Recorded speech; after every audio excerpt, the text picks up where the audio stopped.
છે ને એ સ્પિરિચ્યુઅલી બહુ પાવરફુલ છે. એવું લાગ્યું છે એન્ડ તમને એવું લાગે છે કે પેલા ફાધર, પેલા સિસ્ટર, પેલા પાસ્ટર કેટલા સ્પિરિચ્યુઅલી પાવરફુલ છે. એવું લાગ્યું છે.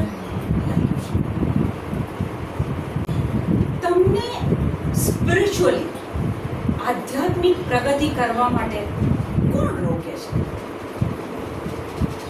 તમે કોઈ પાવરફુલ વ્યક્તિને જુઓ, સ્પિરિચ્યુઅલી પાવરફુલ હોય કે ભાઈ એના માથા પર હાથ મૂક્યો અને વ્યક્તિ સાજી થઈ ગઈ અને આ બધું તમે જુઓ, અથવા એની અંગત લાઈફ જુઓ એ વ્યક્તિની, તો તમને ખબર પડે કે આ વ્યક્તિ સુપર નેચરલ લાઈફ જીવે છે. તો તમને એ સુપર નેચરલ લાઈફ જીવવા માટે કોણ રોકે છે? તમને આધ્યાત્મિક પ્રગતિમાં કોણ રોડા નાખે છે? નેગેટિવ વિચારો, એ સિવાય શૈતાન. કોણ રોકે છે? પ્રભુના દરવાજા તો ખુલ્લા જ છે બધા માટે. એક્ઝેક્ટલી. કોઈ રોકતું નથી. અગર હું મારી જાતને રોકું છું, then મારે જવું છે, દરવાજો ખુલ્લો જ છે. સુપર. કોઈ તમને રોકતું નથી, તમે તમારી જાતને રોકો છો. સ્પિરિચ્યુઅલી, આધ્યાત્મિક રીતે તમે હમણાં બાળક જેવા છો. પુખ્ત અથવા મેચ્યોર થયા નથી. આ બેન કહે છે કે શૈતાન, બરાબર, શૈતાને રોક્યા છે. તમારી આધ્યાત્મિક પ્રગતિને રોકનાર કોણ છે? જો ઘણા લોકો છે ને 60 વર્ષ, 70 વર્ષ, 80 વર્ષ, 90 વર્ષના હોય, પણ સ્પિરિચ્યુઅલી તો બાળક જ છે જ. સ્પિરિચ્યુઅલી ગ્રોથ થયો નથી, આધ્યાત્મિક પ્રગતિ થઈ નથી. આવી વ્યક્તિ જે 60, 70, 80 વર્ષના હોય પણ આધ્યાત્મિક રીતે હજી બાળક જેવા હોય, એ લોકો ચર્ચમાં તો જાય છે, પ્રાર્થના કરે છે, ઉપવાસો કરે છે, દાન ધર્મ પણ કરે છે, અને તે છતાં હજી સ્પિરિચ્યુઅલી એ જ બાળક. પ્રે ફોર મી, મારા માટે પ્રાર્થના કરજો. એ આધ્યાત્મિક રીતે બાળક જેવા હોય છે. ખબર છે કેમ? બતાવો. સેલ્ફ એક્ઝામિનેશન કરજો. ઓકે, રવિવાર હું ચર્ચમાં ગયેલી ને, તો મેં એને બોલાવી, પણ એણે મને ગુડ મોર્નિંગ ના કીધું. મેં મારા હસબન્ડની જોડે વાત કરવાની કોશિશ કરી, પણ એ તો ઊંઘી ગયા, મારી વાત જ નહીં સાંભળી. મારી બહુને કહું છું, પણ મારું તો સાંભળતી નથી, એનું મનમાની જ કરે છે. તમને ખબર નથી મેં શું દુઃખ વેઠ્યું છે. મેં જે વેઠ્યું છે ને એવું તો કોઈએ નથી વેઠ્યું. મને જે દુઃખ પડ્યું છે ને એવું તો કોઈને દુઃખ નથી પડ્યું. તમે મને નહીં સમજી શકો, મેં બહુ વેઠ્યું છે. આવું ક્યાંક તમારા જીવનમાં થાય છે. આ બાબત તમને સ્પિરિચ્યુઅલ ગ્રોથ, આધ્યાત્મિક ગ્રોથ માટે રોકે છે. ગુજરાતીમાં કહે છે લાગી આવવું, ખોટું લાગવું. નાની નાની બાબતમાં ખોટું લાગી જાય છે. સ્મોલ સિલી મેટર, ઓફેન્સ, ખોટું લાગી જાય છે. કહું છું પણ મારા હસબન્ડ એ નયા પછી ટોવેલ એની જગ્યાએ મૂકતા જ નથી. વર્ષોથી કહું છું, એ નથી મૂકતા ટોવેલ. એમાં તમને લાગી આવે છે. તમારા જીવનને એક્ઝામિન કરો, કેટલી જગ્યાએ તમને લાગી આવ્યું, કેટલી જગ્યાએ ખોટું લાગ્યું. જો તમને ઘડી ઘડી ખોટું લાગે છે, તો એ બાબત તમને સ્પિરિચ્યુઅલ ગ્રોથ માટે રોકી રાખે છે. તમારો આધ્યાત્મિક આધ્યાત્મિક વિકાસ થતો આ વસ્તુ રોકી રાખે છે કે તમને ઘડી ઘડી ખોટું લાગે છે, લાગી આવે છે. તો પછી સવાલ એ થાય છે કે કોને આવું ખોટું લાગે છે? નાની નાની બાબતમાં લાગી આવે છે, ઓફેન્સ થઈ જાય છે. કોને આવું થાય? મધર ટેરેસાને યાદ કરો કે છે કે એકવાર એ બિસ્કિટની દુકાન પર ગયા અને પેલા બિસ્કિટની દુકાનવાળાને એવું કીધું કે મારા બાળકો માટે તું કંઈક આપને કરીને એમણે હાથ આમ કર્યો અને એ દુકાનદાર, એ દુકાનના માલિકે એ મધર ટેરેસાના હાથમાં થૂક્યા. ઓકે, મધર ટેરેસા આમ કરી અને પછી કહે છે ઓકે આ મારા માટે છે પણ મારા બાળકો માટે આપને કહે છે. કોઈ તમારા હાથ પર થૂકે તો અહીંયા શું થાય તમારે? ઓકે, ઓફેન્સ, ગુસ્સો, ખોટું લાગે, મન દુઃખ થાય. મધર ટેરેસાને ના લાગે. એમણે આમ લઈ લીધું પછી કે હવે મારા બાળકો માટે આપણે, અને ત્યાં પેલો માણસ પીગળી ગયો. એને ખબર પડી કે હું થૂક્યો પણ એને ખોટું લાગ્યું નહીં, એણે કોઈ ગુસ્સો કર્યો નહીં.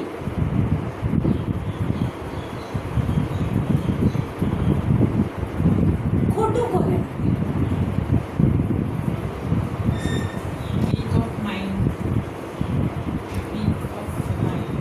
મનથી નબળા હોય એ લોકોને ખોટું લાગે.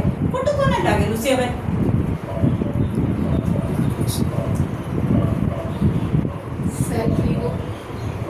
Self ego. ઓકે, ઇમોશનલ હોય. ઓકે, અગર તમે કોઈને જલ્દી ક્ષમા ના કરી શકતા હોય, બેન છે ઊંડા હો ને. કહી દો. હું જે પોઈન્ટ પર જવા જાઉં છું ને એ મને પહેલા જ બતાવી દેશે. તમારું વાક્ય મને ગમ્યું કે તમે કોઈને ક્ષમા ના કરી શકતા હોય તો ક્ષમા કોણ ના કરી શકે? એવી કઈ કેટેગરી છે જે ક્ષમા નથી કરતી? બાઇબલ લાયા હોય તો ખોલો. કોને ખોટું લાગી જાય? મધર ટેરેસાને તો નહીં લાગ્યું, થૂક્યા તોય નહીં લાગ્યું, તો ખોટું કોને લાગે? આપણે તો ઘરમાં નાની નાની બાબતમાં, મેં એને સ્માઈલ આપ્યું, એણે મને ના આપ્યું, મેં તો એને હેલ્પ કરેલી, મારો ટાઈમ મારે એણે મને હેલ્પ ના કરી, તો કોને ખોટું લાગે? સાધારણ માણસ હોય એને લાગે.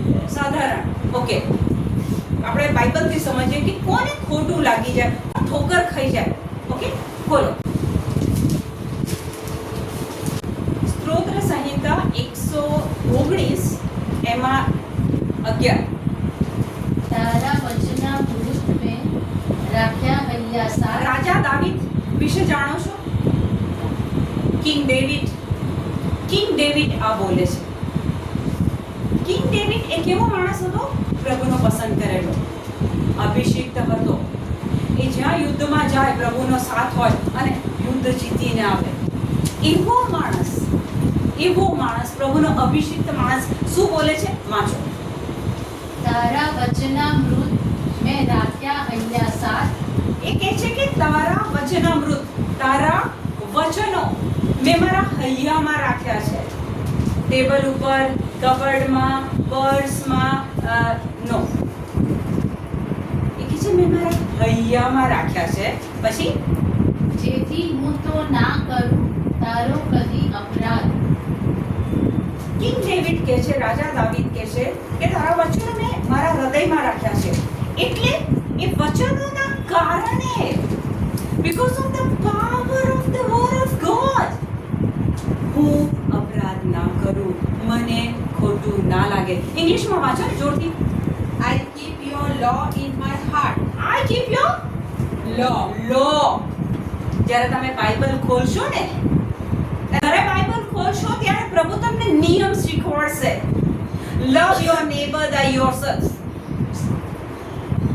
પ્રભુ નિયમ બતાવશે તમને. એક જ પરમેશ્વરની પૂજા કર, નિયમ બતાવશે. રાજા દાવીદ શું કહે છે કે I keep your law in my heart. તમારો નિયમ હું મારા હૃદયમાં રાખું છું. મારો પડોશીને જ્યારે હું ગુડ મોર્નિંગ કહું છું ને મને ગુડ મોર્નિંગ જવાબ નથી આપતો તો મને ખોટું નથી લાગતું. મારો નિયમ છે કે પડોશીને પ્રેમ કરતો હું પ્રેમ કરું છું, મને ત્યાં ખોટું લાગતું નથી.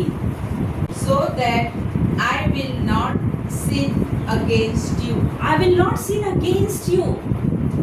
એ વચનો મારા હૈયામાં છે એટલે હું તારી વિરુદ્ધ કોઈ પાપ ના કરું. That means કે એક નિયમ આજે આપણને મળ્યો કે જો આ પ્રભુના વચન તમારી અંદર ઠસોઠસ ભરેલા છે, સવારે ઉઠો વચન અંદર ભરો, બપોરે વચન ભરો, રાત્રે અંદર વચન ભરો. જો તમારું હૃદય વચનોથી ભરેલું છે તો એ હૃદયની અંદર ખોટું લાગવાની તો કોઈ જગ્યા જ નથી. There is no place કે જ્યાં તમને ખોટું લાગે. મધર ટેરેસા, લાવ ચલો આ તો મારા માટે. એટલે ખોટું કોને લાગે છે? જો તમને ખોટું લાગતું હોય તો આજે તમારી સોનોગ્રાફી જાતે કરી લો. લાગે છે ને ખોટું લાગે છે ને? નાની નાની વાતમાં લાગે છે. મારે મારી જાતનું આત્મનિરીક્ષણ કરવાનું કે જેટલા વચન રાજા દાવીદ કહે છે કે વચનો ઠસોઠસ રાખો અંદર તો ખોટું નહીં લાગે. અને શૈતાન તો તૈયાર જ હોય છે. જોયું તું કેટલી સરસ આજે સ્કૂલમાં તૈયાર થઈને ગઈ તોય પેલી તારી ટીચરે તને કીધું કે તું સારી દેખાય છે, બીજા બધાએ કીધું પણ તારી બેનપણીએ કીધું, લાગી આવ્યું ખોટું. પણ જો અંદર મારી અંદર વચનો હશે, ભાઈ દુનિયા જે કહે છે હું ઈશ્વરનું બાળક છું, હું ઈશ્વરનું પસંદ કરેલું બાળક છું, હું ઈશ્વરનું આશીર્વાદિત બાળક છું, ઈશ્વર મને પ્રેમ કરે છે. ઈશ્વર મને પ્રેમ કરે છે. એ ભાઈ કેટલી સ્ત્રીઓએ લગ્ન કર્યા છે? અહીંયા મને જરા હાથ ઊંચો કરો. લગ્ન કરેલી સ્ત્રીઓ કેટલી છે? ઓકે, 25 વર્ષ પહેલા બેઠેલું દુઃખ આજે તમને એટલું જ તાજું હોય. એ દિવસે આ તારીખ, આ વર્ષ, સાંજ હતી 6:30 વાગે આ પ્રસંગ બન્યો. તમે હમણાં એટલું જ તાદૃશ તમારી આગળ તમને ખોટું લાગેલું એ પ્રસંગ આજે પણ એટલો જ તાજો તમને લાગે. ઈસુ શું કહે છે? બાળકો જેવા નહીં થાવ ત્યાં સુધી ઈશ્વરના રાજ્યમાં પ્રવેશ નહીં મળે. ઈસુ હાઇલાઇટ કરે છે માથી 18:1. Matthew 18 verses 1. At that time the disciples came to Jesus શિષ્યો ઈસુ પાસે આવ્યા asking, who is the greatest in the kingdom of heaven? Who is the greatest in the kingdom of heaven? ગુજરાતીમાં શું કહે છે? તે અરસામાં શિષ્યોએ આવીને ઈસુને પૂછ્યું, શિષ્યો આવીને ઈસુને પૂછ્યું, ઈશ્વરના રાજ્યમાં સૌથી મોટું કોણ છે? માનવ જાતને આ જ જોઈએ છે. મેં મોટી જગ્યા ક્યાં મળી જાય? શિષ્યો બી આપણા જેવા જ ને.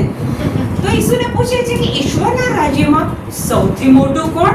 ઈસુએ એક નાના બાળકને બોલાવીને તેમની વચ્ચે ઊભો રાખીને કહ્યું, બાળકને બોલાવ્યો, વચ્ચે ઊભો રાખ્યો અને કહ્યું, ચોક્કસ માનજો કે ચોક્કસ. ઈસુ કહે છે ચોક્કસ માનજો કે જ્યાં સુધી તમારી વૃત્તિ ન બદલાય અને તમે બાળક જેવા ન બની જાઓ ત્યાં સુધી તમે કદી ઈશ્વરના રાજ્યમાં દાખલ થઈ શકવાના નથી. જ્યાં સુધી તમારી વૃત્તિ ના બદલાય, જ્યાં સુધી તમે બાળક જેવા ના બની જાઓ ત્યાં સુધી ઈશ્વરના રાજ્યમાં તમે દાખલ થઈ શકવાના નથી. અને સંસાર શું શીખવાડે છે? જ્યાં સુધી તમે પોસ્ટ ના લઈ જાઓ, જ્યાં સુધી તમે મોટા ના થઈ જાઓ, જ્યાં સુધી સમાજમાં તમારું માન ના થઈ જાય, જ્યાં સુધી લોકો તમને પૂછતા ના આવે. એટલે આપણો બધો પ્રયત્ન આ તરફ છે. ઈસુ કહે છે જ્યાં સુધી તમે તમારી વૃત્તિ ના બદલાય ને જ્યાં સુધી તમે બાળક જેવા ના થઈ જાઓ. બાળક કેવું હોય? બાળકને જો માં મારી દે ને, લાફો મારી દે, અથવા માં તો ખાસી ક્યારેક બહુ દુઃખ થઈ જાય છે, દવા દબ ઠોકે છે, પણ બાળક થોડીક જ વારમાં જુઓ તો માને આઈને લીપટી જશે. બાળક ભૂલી જાય છે. બાળકને એ આમ નથી રહેતું કે મને ખોટું લાગ્યું, મને આમ થયું. ના, બાળક તરત ભૂલી જાય છે. બાળક ઇનોસન્ટ હોય છે. કાટને નેગેટિવ બાબતને બાળક સંગ્રહી નથી રાખતું. અને એટલે ઈસુ કહે છે જ્યાં સુધી તમે બાળક જેવા નહીં થઈ જાઓ ત્યાં સુધી તમે ઈશ્વરના રાજ્યમાં દાખલ નહીં થઈ શકો. તમને એવું લાગે છે કે મેં દુઃખ વેઠ્યું, મેં સહન કર્યું, મને કોઈ સમજી ના શક્યું, મારી કોઈએ કદર ના કરી. શું તમારું નામ લે? પુષ્પાબેન, ઈસુને તો કોઈ દુઃખ નહીં પડેલું ને? શું કહું? ઈસુને કઈ દુઃખ પડેલું? બહુ પડ્યું. પડેલું? કન્ફર્મ? કન્ફર્મ? ઈસુને દુઃખ પડેલું? લોકો કહે છે કે આ તો અબદૂતની મદદ લઈને અબદૂતો કરે છે. જકાતદારો અને વેશ્યાઓ જોડે આ તો કે છે હરેચન ફરે છે. એંધામો આપી દીધા ઈસુને. ઈસુને ખોટું નહીં લાગ્યું? જો તું ઈશ્વરનો પુત્ર હોય તો પથ્થરને રોટલા બનાવવાનું કે. ઈસુને ખોટું નહીં લાગ્યું?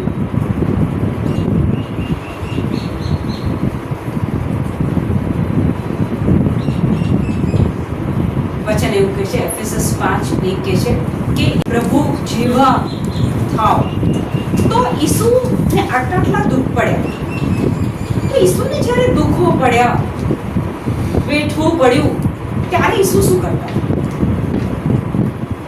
એમના જ લોકો એમના પર આક્ષેપો મૂકતા હતા.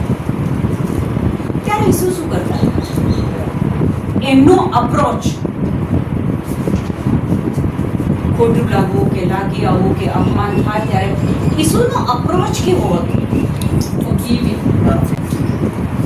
फ्रांसिस सर, आप बताइए कि जब यीशु के ऊपर ये सारी चीज होती थी तो व्हाट वाज हिज अप्रोच? क्योंकि उनको भी, कारण के यीशु ने पण पुष्कळ दुखो वेठवा પડ્યા છે. બોલો હિબ્રુ, કારણ કે આપણે ઈસુમાં માનીએ છીએ, ઈસુને ફોલો કરીએ છીએ, તો આ દુઃખો પડે, ખોટું લાગે, લાગી આવે, આ બધું થાય ત્યારે ઈસુ શું કરતા હતા એ આપણે જો આજે જાણી લઈએ તો હવે આજથી આપણા જીવનમાં પણ એક પરિવર્તન આવશે. હિબ્રુ 5:7. પોતાના દુનિયાવી જીવન દરમિયાન ઈસુએ પોતાને મોતથી ઉગારી શકનાર ઈશ્વરની આગળ આર્તનાદ અને આંસુઓ સાથે પ્રાર્થનાઓ અને વિનવણીઓ કરી હતી. ઈસુ શું કરતા હતા? પોતાના દુનિયાવી જીવન દરમિયાન, એટલે કે 33 વર્ષે, લગભગ 33-33 વર્ષે ઈસુ ક્રૂસ ઉપર મૃત્યુ પામે છે. તો એ જીવન દરમિયાન પુષ્કળ દુઃખો પડ્યા છે. તો કે જે પોતાના દુનિયાવી જીવન દરમિયાન ઈસુએ પોતાના મોતથી ઉગારી શકનાર ઈશ્વરની આગળ આર્તનાદ. આપણે વિઝા જોઈતો હોય તો 10 વાર દેવળમાં ગયો અને 5 ઉપવાસ કર્યા, પણ હજુ તો મને વિઝા મળતો નથી. આપણી એટીટ્યુડ કેવી હશે? અહીંયા કે છે જ્યારે ઈસુ તકલીફો પડે ત્યારે કે છે કે ઈશ્વરની આગળ આર્તનાદ અને આંસુઓ સાથે પ્રાર્થનાઓ અને વિનંતીઓ કરી હતી અને તેમની નમ્રતાભરી ભક્તિને કારણે તેમની પ્રાર્થના સાંભળવામાં આવતી હતી. ઓકે, હવે 8મા વચનમાં આપણે જવાબ મળે છે. પુત્ર હોવા છતાં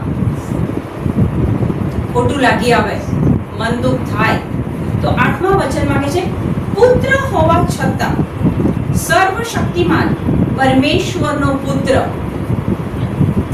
દરેક શક્તિ, દરેક અભિષેકથી ભરેલો પુત્ર,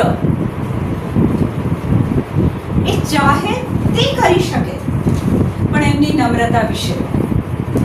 પુત્ર હોવા છતાં પોતાના વિતકોમાંથી તે આજ્ઞા પાલનનો પાઠ શીખ્યા હતા. વિતકો એટલે દુઃખો. જ્યારે જ્યારે ઈસુને દુઃખ પડતા હતા, મેણા ટોણા સાંભળવા પડતા હતા, ત્યારે કહે છે કે એ જ દુઃખમાંથી ઈસુ આજ્ઞા પાલનનો પાઠ શીખતા હતા, ઓબિડિયન્સ થવાનો પાઠ શીખતા હતા. આપણને દુઃખ પડે તો આપણા મોંમાંથી બે ચાર શબ્દો નીકળી જાય, આડા અવડા. ઈસુ ક્યારેય જવાબ નહોતા. રાધર એક સ્ટેપ કે છે કે એ દુઃખ પડે ત્યારે એ એમાંથી આજ્ઞા પાલન શીખતા હતા. આ પ્રયત્ન આપણે ક્યારેય કર્યો છે કે આજે મને પતિએ કાંઈ કીધું, મારા પપ્પાએ કાંઈ કીધું, ચલો મને તો ના ગમ્યું, લેટ મી બી ઓબિડિયન્ટ. ક્યારે પ્રયત્ન કર્યો? હું આટલી ભણેલી, આટલી નોકરી કરું, એ મને કેવી રીતના આવું કહી શકે? Is it our attitude? તો પછી આપણો સ્પિરિચ્યુઅલ આધ્યાત્મિક વિકાસ થાય નહીં. ઈસુનું વાક્ય મને હંમેશા આ બહુ જ સ્પર્શે છે કે પુત્ર હોવા છતાં પોતાના દુઃખોમાંથી, વિતુકોમાંથી તે આજ્ઞા પાલનનો પાઠ શીખ્યા હતા. ગેથસેમનીની વાડીમાં એમને ખબર હતી મારે શું વેઠવાનું છે. પિતા, શક્ય બને તો આ કટોરો મારી આગળથી લઈ લો, take this cup away from me. પણ છેલ્લે મારી નહીં, પણ પ્રભુ તારી ઈચ્છા પૂર્ણ થાવ. આજ્ઞા પાલન, આજ્ઞા પાલન. પેલો શૈતાન જ્યારે કસોટી કરે છે કે પથ્થરને રોટલા થઈ જવાનું કહી દે અને મારી પૂજા કર, એ ચાહત તો પોતાની શક્તિનો પરચો બતાવી શકતા હતા. નમ્રતાપૂર્વક આજ્ઞા પાલનનો પાઠ ઈસુ શીખે છે. આપણને આજ્ઞાઓ આપવામાં આવી છે, કમાન્ડમેન્ટ્સ આપણને આપવામાં આવી છે, પણ આપણે આપણા જ કાબુમાં નથી હોતા. Listen my sentence.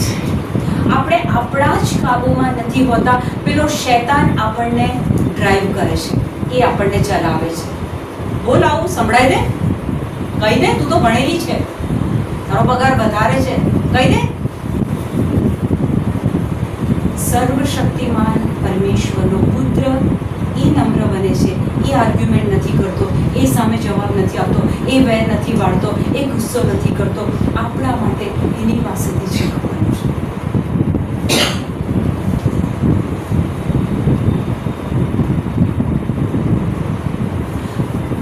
માનો કે આજથી આપણે આ ઈસુની જીવન પદ્ધતિ, ઈસુનો અપ્રોચ આપણે કદાચ આજથી ફોલો કરવાનો પ્રયત્ન કરીએ કે કશું બી થશે હું ખોટું નહીં લગાડું, કશું બી થશે હું ઓફેન્સને મારા સુધી નહીં આવવા દઉં. થશે, સંજોગો એવા બનશે કે તમારા જ બાળકો તમારું કદાચ ના સાંભળે, તમારા જ કુટુંબીજન તમને હર્ટ કરે, તમને દુઃખ લગાડે, સમાજના લોકો, ચર્ચના લોકો તમને હર્ટ કરે. પણ માનો કે તમે આજથી નક્કી કરો કે હું ખોટું નહીં લગાડું, હું ખોટું નહીં લગાડું, તો શું થશે?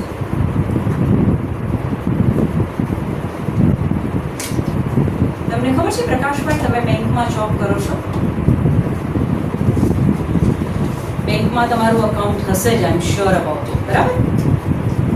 એટલે દર મહિને માનો કે તમે અમુક તમારા પગારમાંથી અમુક સેવિંગ્સ કરો છો અને એ અકાઉન્ટમાં નાખો છો, એટલે એવરી ટાઈમ જેટલું નાખો એ બેલેન્સ વધે છે, બેલેન્સ વધે છે, બેલેન્સ વધે છે, રાઈટ? એવી જ રીતના ઉપર આપણું એક અકાઉન્ટ ચાલે છે, સ્વર્ગમાં આપણું એક અકાઉન્ટ ચાલે છે, ખાતું છે આપણું સ્વર્ગમાં ચાલે છે.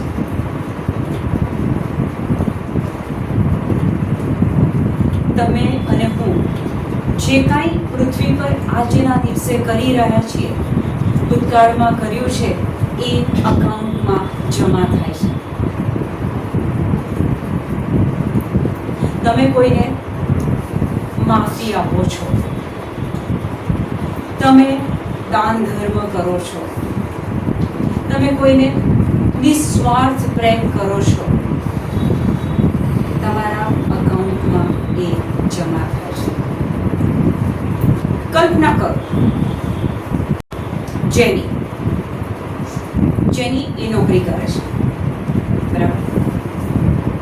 હવે કલ્પના કરો કે જેનીના પગારથી ઘર ચાલે છે. આર્થિક બોજો જેની ઉઠાવે છે. હવે સમય જતાં એવું થાય છે કે જેનીનો જે બોસ છે એ બહુ ટોર્ચર કરે છે, બહુ હેરાન પરેશાન કરે છે. એમની કેપેસિટી કરતાં વધારે કામ આપે છે, એમના કામમાં નાની મોટી ભૂલો કાઢે છે. એટલે જેની એક દિવસે આવે છે અને બીજા હસબન્ડને કહે છે કે જો ભાઈ હવે હું નોકરી નહીં કરું, હું ત્રાસી ગઈ છું, મારાથી હવે આ ટોર્ચર સહન થતું નથી. એટલે એમના હસબન્ડ એમને એવું કહેશે કે જો ગઈ વખતે બી આગલી નોકરીમાં બી આવું જ હતું, તે વખતે તે છોડી દીધી, આપણને કેટલી આર્થિક તકલીફ પડી. હવે અત્યારે તું નોકરી કરે છે તો છોકરાની ફી ભરાય છે, બીજા બધા કામો નીકળે છે, એટલે એટલીસ્ટ તારા છોકરા માટે થઈને બી તું નોકરી ના છોડીશ. હસબન્ડ એને એવું કહે છે બેઠી લે, થોડું દિવસ સારો આવશે, બોસ બદલાઈ જશે કાલ ઉઠીને, પણ તારા છોકરા માટે થઈને બી કહે છે કે તું નોકરી ના છોડ. હવે તમે નોકરી ચાલુ રાખો છો, દુઃખ તમને પડે છે, તમે દુઃખ સહન કરો છો, ચૂપચાપ સહન કરો છો, તો આ જેનીનું બેઠેલું દુઃખ એ ઉપરના અકાઉન્ટમાં જમા થશે કે નહીં થાય? જેની જે દુઃખ બેઠે છે એ ઉપરના અકાઉન્ટમાં જમા થશે સુનિતા કે નહીં થાય? થશે? એક જણ કહે છે થશે, એક બેન કહે છે કે નહીં થાય. અહીંયા એક બેઝિક ડિફરન્સ આવી જાય છે, બેઝિક ડિફરન્સ. કર્મો જરૂરી છે. એ શું કહે છે? પ્રેમ કરો, દાન કરો, માફી આપો, આ બધું જ કરવાનું છે. પણ મારા કર્મ પર અનંતકાળી પ્રભુ સાથેનું જીવન નોટ પોસિબલ. મારે તો આ પૃથ્વી પર ઈશ્વરે જે કર્મ કર્યા છે ક્રુસ ઉપર એને જ કેન્દ્રમાં રાખવાના છે. એ સબ્જેક્ટ આખો અલગ છે. એક વચન હું વાંચું છું, તમને એમાંથી જવાબ મળી જાય. એક પિતર 2:19. આપણો પ્રશ્ન છે કે જેની આટલું દુઃખ વેઠીને, ટોર્ચર વેઠીને નોકરી કરે છે, એનો હસબન્ડ કહે છે કે ભાઈ તારા થકી આપણું ઘર ચાલે છે, તારા છોકરા માટે થઈને બી તું નોકરી ચાલુ રાખ. તો ઉપરના અકાઉન્ટમાં જમા થાય છે કે નહીં? વચન શું કહે છે? 1 પિતર 2:19. જો કોઈ વગર વાંકે લાદવામાં આવેલા દુઃખો, કેટલી વાર એવું બને છે કે તમારો વાંક ના હોય તોય વેઠવું પડે. મેરિડ લાઈફ,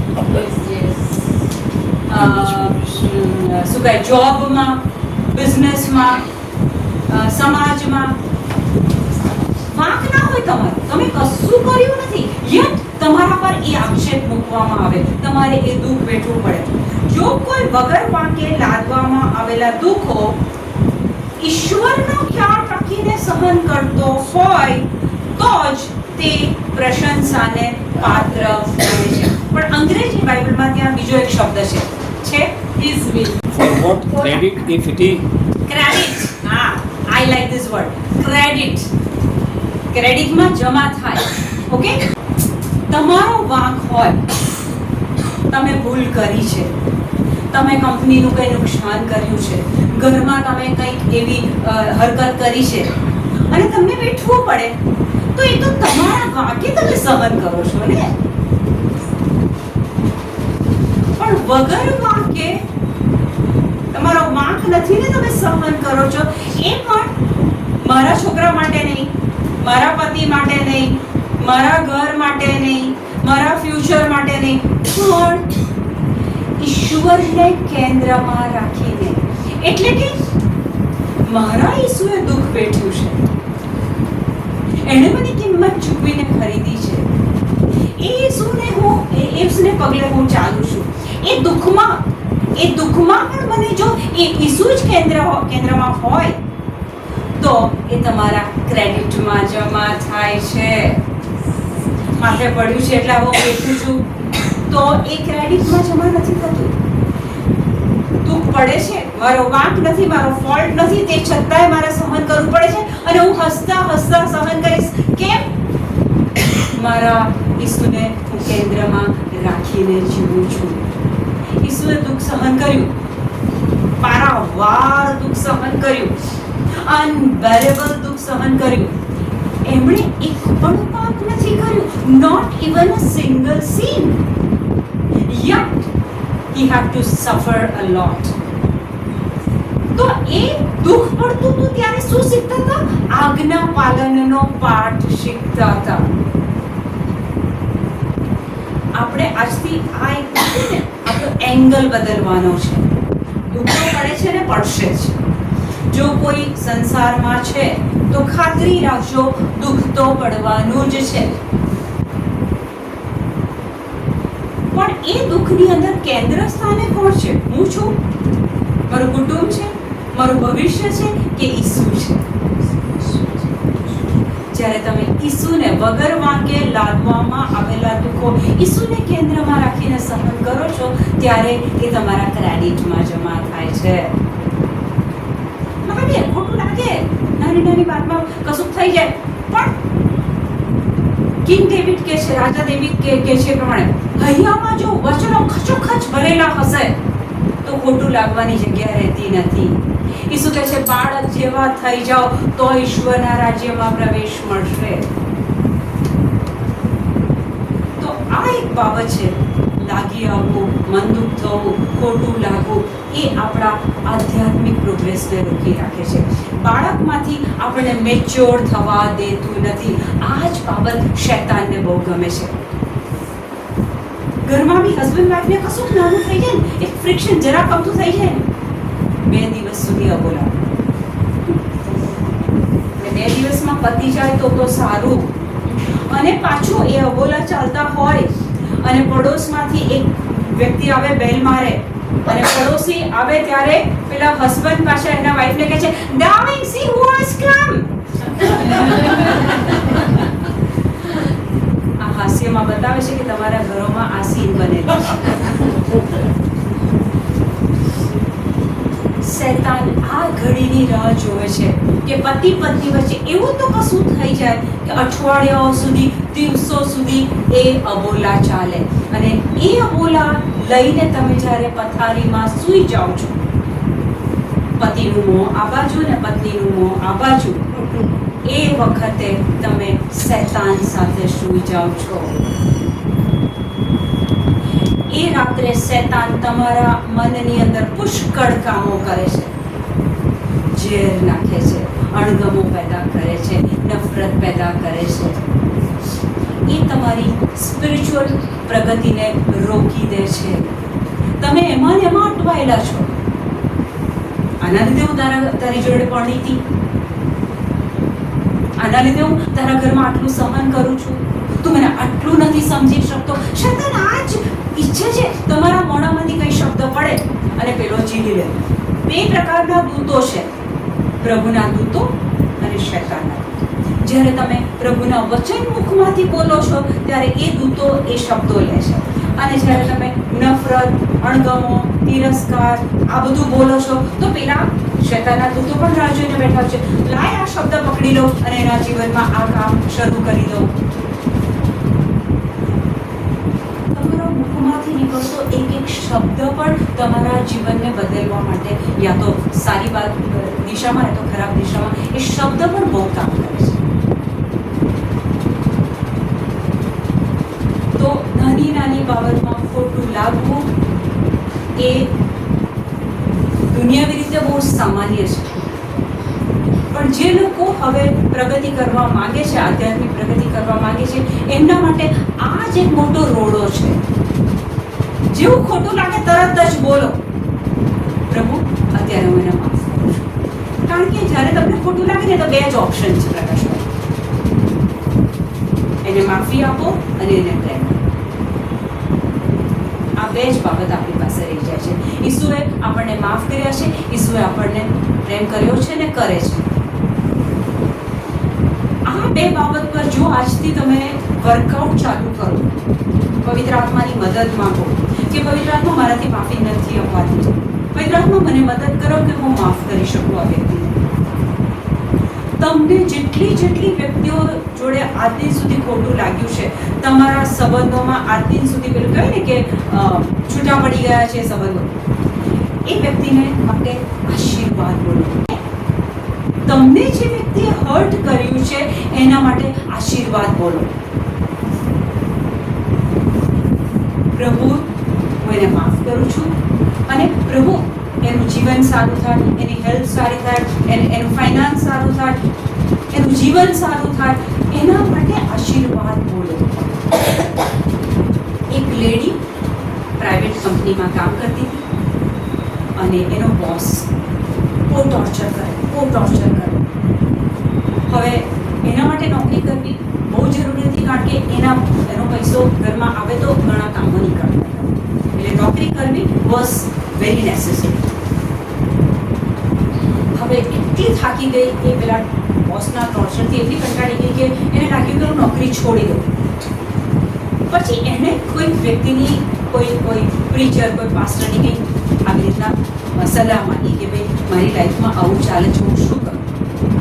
તો પેલા પાસ્ટરે એવું કીધું કે જ્યારે તમને ઓફિસમાં પેલો ટોર્ચર કરે, તમને કેબિનમાં બોલાવે ને તમારું અપમાન કરે, નાની અમથી બાબતમાં ફોલ્ટ, પેલું તમારું કામમાં ફોલ્ટ કાઢ્યો અને પછી તમને તમારું અપમાન કર્યું, તો ત્યાંથી કેબિનમાંથી નીકળ્યા પછી કે છે તમે વોશરૂમમાં જજો, વોશરૂમમાં 5 મિનિટ તમે રોકાજો અને સૌથી પહેલાં તો કહે છે કે પ્રભુનો આભાર માનજો, પ્રભુનો મહિમા કરજો, પ્રભુની સ્તુતિ કરજો, પ્રેઝ એન્ડ વર્શિપ કરજો અને નેક્સ્ટ સ્ટેપ ત્યાંનું ત્યાં જ ઈસુને કહેજો કે ઈસુ, હું એને માફ કરું છું, ઈસુ, હું એના પર આ આશીર્વાદ બોલું છું. મારી બહેન કહે છે કે બહુ અઘરું છે કે છે, તો કહે છે કે તું મારા પર વિશ્વાસ રાખે છે કે હું કંઈ કહું છું તેનું પરિણામ આવશે? તો કહે છે કે હા. તો કે આટલું તું કર, પછી આપણે વાત કરીશું.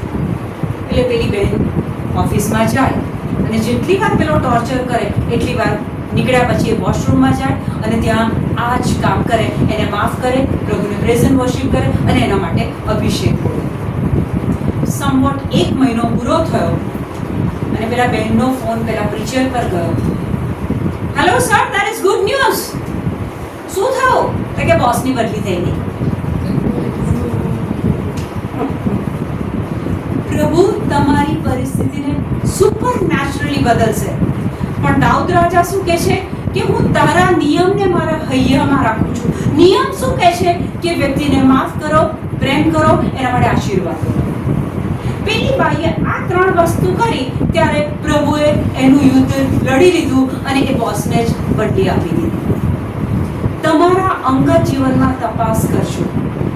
જે તે વ્યક્તિએ તમને હર્ટ કર્યા છે, માફી આપો અને રોજે રોજ પ્રભુનો મહિમા અને સ્તુતિ કરો, પ્રેઝ એન્ડ વર્શિપ કરો અને એ વ્યક્તિ માટે આશીર્વાદ બોલો. 101% પ્રભુ તમારું યુદ્ધ લડશે અને તમને ખબર પડશે કે સુપર નેચરલી આ પરિસ્થિતિ તો બદલાઈ ગઈ, આ માણસ બદલાઈ ગયો, આ પરિસ્થિતિ બદલાઈ ગઈ, આ સંજોગો બદલાઈ ગયા. ઓકે, તો મોટા ભાગના ખ્રિસ્તી લોકો હજી સુધી એ જ પેલા નાના સ્પિરિચ્યુઅલ બાળકની જેમ જીવે છે. મેં કીધું એ પ્રમાણે ચર્ચમાં જાય છે, પ્રાર્થના કરે છે, દાન ધર્મ કરે છે, ઉપવાસ કરે છે, બધું જ કરે છે, પણ મેચ્યોર નથી. કારણ કે આ શૈતાનની આ ચાલમાં એ લોકો ફસાયા છે. ખોટું લાગ્યું. પોતે પ્રયત્ન કરવો પડશે. મોટાભાગના લોકોની ટેન્ડન્સી, હમણાં બી 2 દિવસથી એક બહેનનો ફોન, તમે પ્રાર્થના કરજો, મારા અવાજ નથી, તમે પ્રાર્થના કરજો. આપણને આ કહેવાનું બહુ સારું લાગે છે, પ્રે ફોર મી. જ્યારે તમે આ પકડીને આના નિયમને પકડીને વર્કઆઉટ ચાલુ કરશો ને તમારી લાઈફ બદલાશે. પ્રભુ સામે ઊભા રહેતા પહેલા, તમારો ન્યાય થાય એ પહેલા, પ્રભુ વાદળમાંથી આરૂઢ થઈને આવે એ પહેલા આના પર આની સાથે સંબંધ બાંધો, વચનો તમારા હૃદયમાં બોલો. એક વિચાર આવ્યો કે જે આજે હમણાં આપણે શીખ્યા માફી પ્લસ પ્રેમ પ્લસ અભિષેક એટલે ફોરગિવનેસ પ્લસ લવ એન્ડ બ્લેસિંગ્સ ની પ્રે કરો. બોલવું સાંભળવું અમુક ટાઈમે ખૂબ સહેલું અને ઇઝી લાગે છે, પણ to implement with all situations which are very different and hard, tough to bear, even to breathe is very difficult. તો મને એમ થાય કે હું આ કરું, જેવી રીતે હમણાં તમે પેલા બેનનું કીધું અને બોસ પર ટ્રાન્સફર. તો how do I start this? Like when you are living, then I just sit with the Bible and do reflection. How do I begin? Because see, mind is Forgiving? just Beginning of forgiveness? forgiveness બહુ easily થઈ જાય છે, but forgetting નથી થતું. I can do forgiveness very fast. તો એ જ તો કહે છે કે કોણ આ ભૂલી નથી શકતું જેની અંદર વચન નથી. Psalms 119:11. That means કે આપણે હજી વચનો અંદર ભરવાના છે. મેં કીધું કે જો તમારું હૃદય વચનોથી ભરેલું હશે તો પેલું ખોટું લાગ્યું ને અપમાન થયું એ તો અડશે જ નહીં. It's a process. It's not overnight thing. આ કરવું પડશે. વચનો ભરો કારણ કે જ્યારે વચનો અંદર જશો ને તો માફી આપવી પણ ઇઝી છે, એ ભૂલી જવું એ પણ ઇઝી છે, પ્રેમ કરવો એ પણ ઇઝી છે, અને એના માટે આશીર્વાદ બોલવા એ પણ ઇઝી છે. પણ આ તમે ટ્રાય કરીને જોજો, આ અંગત અનુભવ કરીને તમે જોજો. સામાન્ય લોકો આને નહીં કરી શકે. માફી આપવી એ ઇઝી છે જ નહીં, પણ જો અંદર વચનો હશે ને એ માફી અપાઈ જશે. કોશિશ બી નહીં કરવી પડે, પણ આ તમારો જાત અનુભવ કરીને જુઓ. પહેલા વચનોને ભરો, દિવસ રાત વચન વાંચો, લખો, સાંભળો,